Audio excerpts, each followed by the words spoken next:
So I saw this reel a few weeks ago on Facebook, and it was some guy in his early 20s talking to Generation X. And he had this attitude that was basically like, okay, so you're all fed up.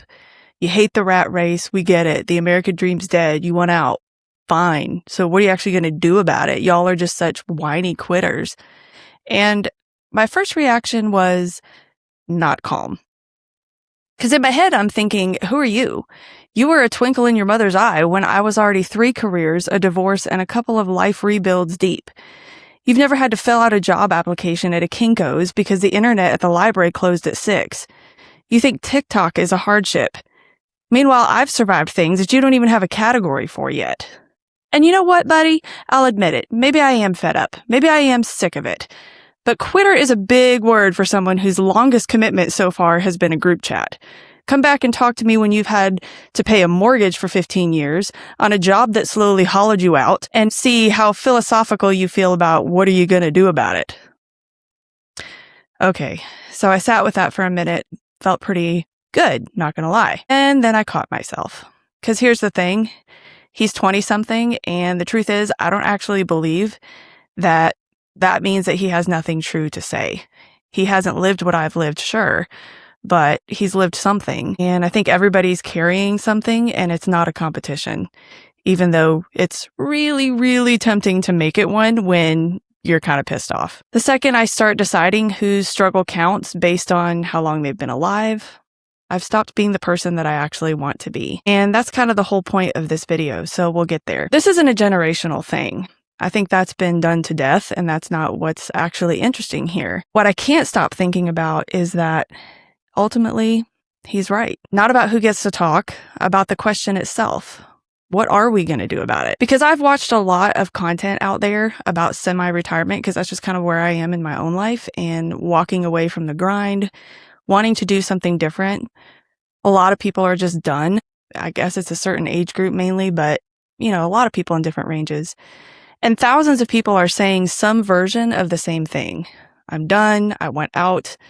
I don't want to spend the rest of my life doing this. And I'm in that boat myself. I guess that's why that kid's comment kind of pissed me off a little bit, to be honest with you. But then as you actually kind of read closely into where people are, it kind of breaks down into a few different camps. Some people know they're out. Some of you have no idea what you'd replace it with, though. The job is the only shape your life has had for 20 plus years, and if you pull out now, you're not really sure what's left standing. And then some of you know exactly what you want: the beach, the land, the slower pace, whatever it is for you. You just don't know how to actually get there from here. And the gap between I want that and I have a plan for that feels kind of impossible. And I guess that's kind of where I fall into sometimes.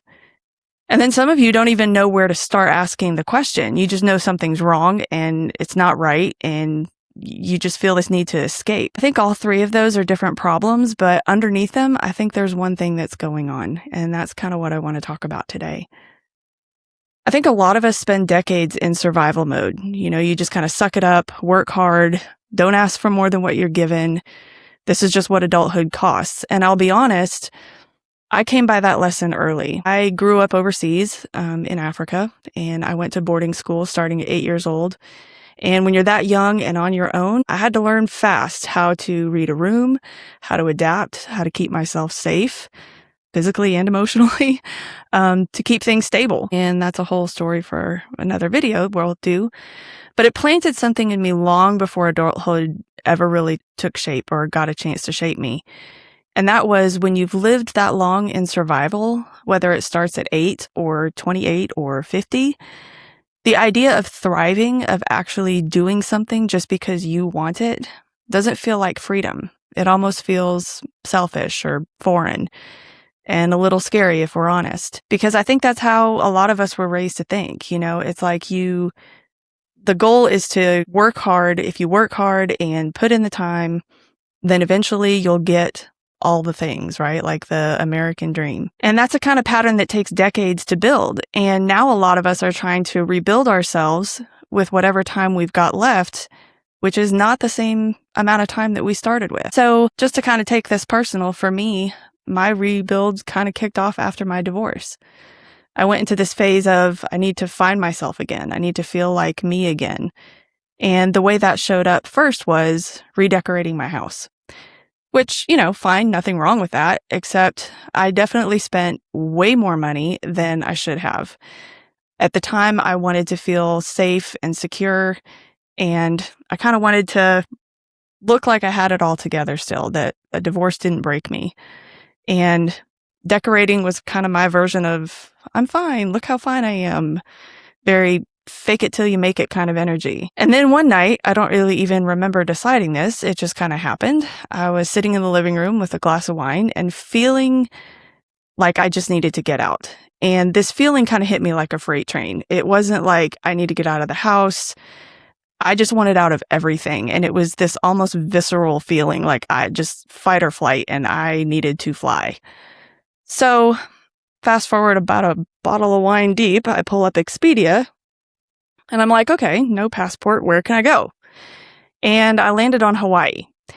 And in that moment, I just booked it, the flight, a resort, a rental car, got a Jeep Wrangler with a hard top because apparently drunk me had some very specific vehicle opinions.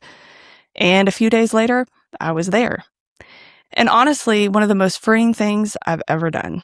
My room looked right out over the ocean. I slept with the balcony door open just to hear waves at night. And the point of that whole trip was that I told myself that I would have no plans, no itinerary. I would just go wherever I felt like going.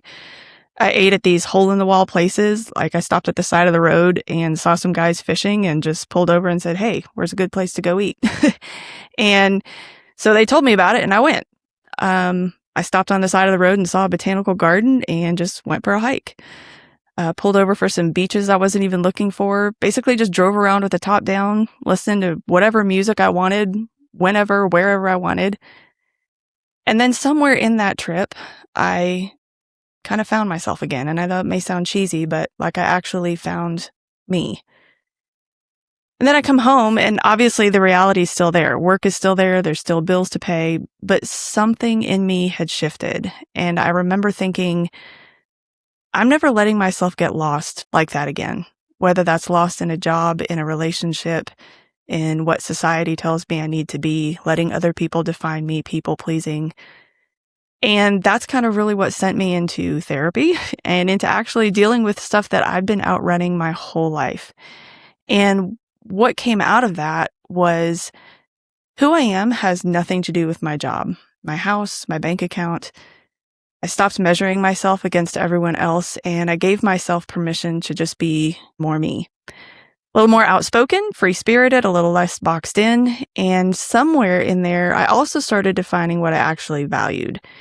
Not what I'd inherited or absorbed from everyone around me, not the belief system that I was raised in, but how I actually wanted to move through whatever came next in life. And there's a longer list of exactly what that looked like for me, and it's a deeper rabbit hole that I'll go down another day, because I do want to share that process with you. Maybe it'll help. But for now, what matters is what that building and that restructuring gave me. It gave me something solid when the ground underneath me wasn't. And when you're in this place in your life where you feel like you're done and you're not really sure what's next, I think it's important to have something to hold on to and just certain truths that are foundational that no matter what happens or what decisions you make or where you end up going, you just have like a solid foundation. But here's what I haven't figured out though. Like I've got the scaffolding, right? Like I don't have the walls. So right now I'm in a situation where my partner and I are in the middle of a pretty big decision. He's had a hard time finding work where we live, and it's forcing us to think seriously about relocating. And that's going to be on a timeline we didn't choose and in a way that touches a retirement plan that assumed that both of us were working for years still. And there's a lot that's out of our control here in this decision, like genuinely a lot. And both of us just have this innate desire to still not only escape or change things out of necessity because we have to, we're kind of put in the position where we don't really have a choice, but we're not really sure quite how to get there. But what's strange is that the scaffolding that I kind of built, what I was talking about before, actually works in one very specific way. It's given me a real clarity on what I don't want. So I'm not scrambling. I'm not panicking. I'm not making a decision from fear in the way that I might have 20 years ago. which feels pretty solid. But clarity on what you don't want isn't the same thing as a plan. And I don't know the specifics, the how, when, where exactly. But knowing who I am under all of this doesn't hand me the roadmap either. It just means that I'm facing the unknown a little bit steadier than maybe I used to. That's the wall that I don't have yet. Knowing yourself doesn't automatically tell you what to do.